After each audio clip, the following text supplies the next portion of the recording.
Hi, good morning. Thank you very much. I'm obviously not from Japan, but we are a Japanese company.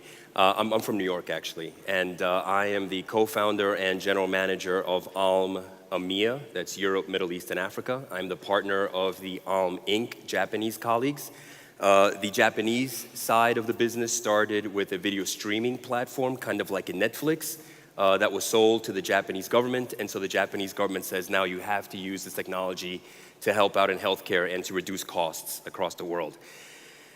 So I'm going to tell you a personal story, and then I'll actually tell you what we do. So we, as a company, deal with all types of acute diseases. So imagine stroke, heart attacks, trauma, immediate acute oncology cases, and we provide platforms, either in the format of information technology, of wearable devices, or real clinical services. We have our own clinics, we have our own radiology practices, medical inspection practices, and also virtual services. So actually connecting doctors to actually provide real care in real time. My personal story.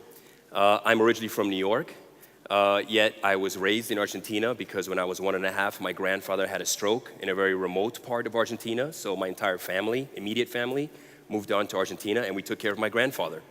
Unfortunately, as he lived in a very remote part of Argentina, he did not have the medical care to actually help him survive for a long period of time. So I've actually seen firsthand the actual immediate impact of strokes. And I'm going to stick with strokes for now. We can talk about cardiac attacks and other things, but stroke is actually something very serious. If we look in the audience, 1 of 6 of us today will have a stroke in our lifetime. 30% of us will actually pass away from a stroke. And the other 70% will have a very tough life to actually integrate into the world, into society, and have to have personal care, right? And that personal care actually costs, and it costs someone. Roughly 700 billion US dollars are spent a year in stroke care.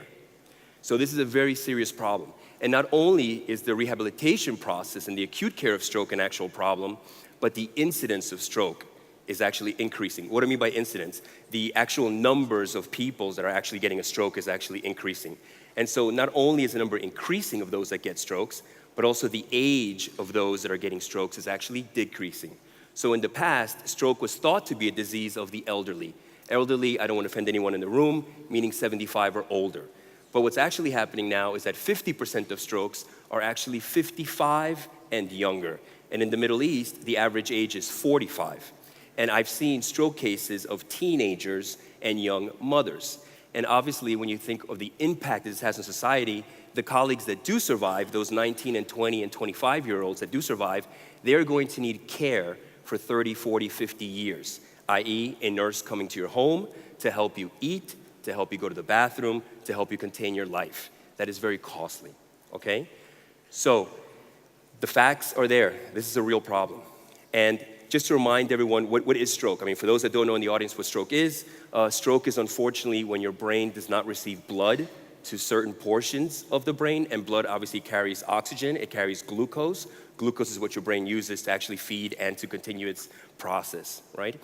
So if you imagine that you have an unfortunate, unhealthy lifestyle, you don't eat right, you don't exercise, you don't sleep, you have stress, which I'm sure many of us in the room do, then what actually happens is that your arteries, your veins, everything that carries blood to your brain starts to fill up with plaque. That plaque will at some point in time either stop the flow of blood to that part of your brain or actually erupt, go into a hemorrhage where your brain will actually fill up with blood and not provide blood to the right parts of your brain that are actually dying. And every single second counts, right? When you're actually trying to treat a patient that has had a stroke. Seconds mean millions of brain cells are actually dying. And what does that mean? Certain parts of your brain are actually dying. The part of your brain responsible for walking, the part of your brain responsible for talking, for seeing, for helping others, for hugging your grandchildren, as in my case. Those are dying. So you have to make decisions as clinicians as quickly as possible to treat these patients. And that's where we come in.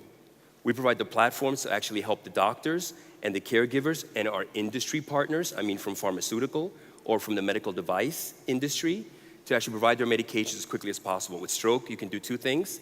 If you remember the plumber example, you actually put Drano into your pipes to actually clear a clog, so liquid chemicals, right, to clear the clog, or the plumber actually went in with a suction cup and actually vacuumed the clot out, right?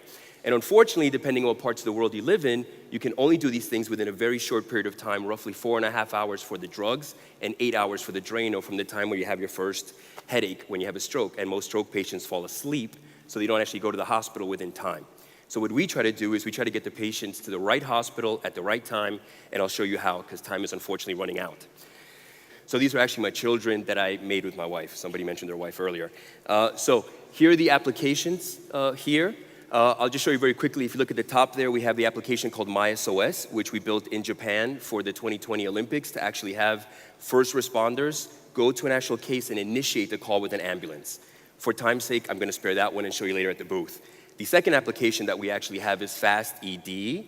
As ED states, this is the application that the triage teams, meaning the ambulances, when they arrive at the site of a case, actually use to figure out which hospital to go to give that drug within 4.5 hours, or to use that vacuum system to pull the stroke out.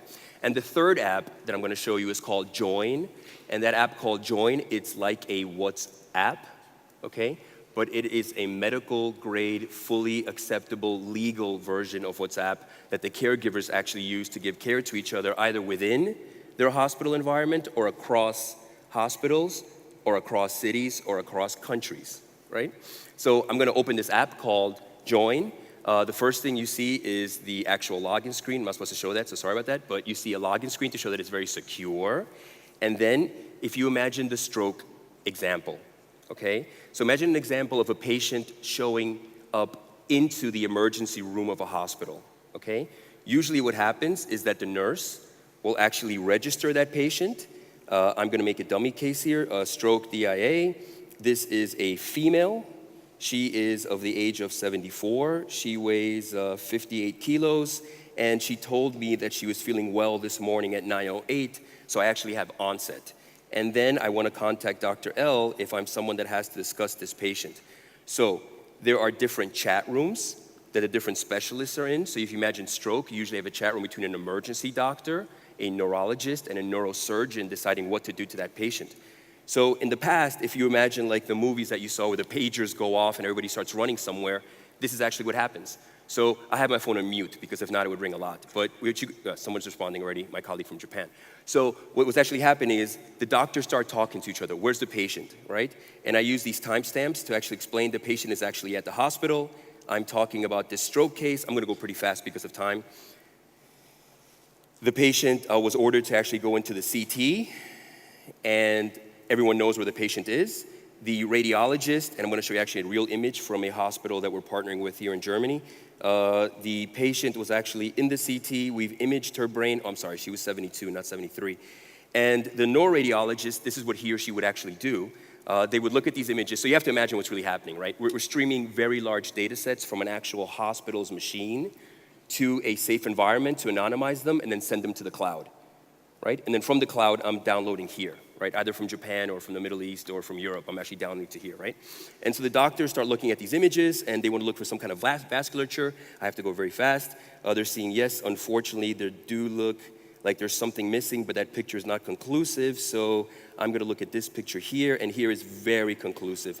When you see what's streaming here, unfortunately, what you're looking at is you're looking at one half of the brain looks like it's actually getting blood to it. The other half is not. So this young lady, literally speaking, well, she's 72, but this young lady actually has a major stroke, and so she has to get treated right away. So what the doctors would then decide is to actually license the patient. And so I go back into my timestamps, I say TPA, license this patient, please. And then everyone knows here, even our industry partners that actually pay us in order to consult the doctors to do this, and our insurance partners that want to give the drugs as quickly as possible to have the best outcome for the patient so the costs are low. Everyone knows exactly how well this hospital operates from onset to door, to imaging, to needle, and those are the actual metrics you're looking for. You're looking at the metrics of reducing the door to needle time so you can legally give a drug, and if you give the drug fast, the probability of the rehabilitation being short, i.e. 3 months at a hospital versus 12 years at a hospital plus a nurse cost, right? All that actually goes down. So in the interest of time, I'm very sorry about this, but in the interest of time, join is real, stroke is real, time is brain, right? Brain is money. right? And our goal is to reduce that cost and give the best patient care. The time is over. I'd love to see you at the booth. We're back there in the corner. Thank you for your time. Thank you for inviting us.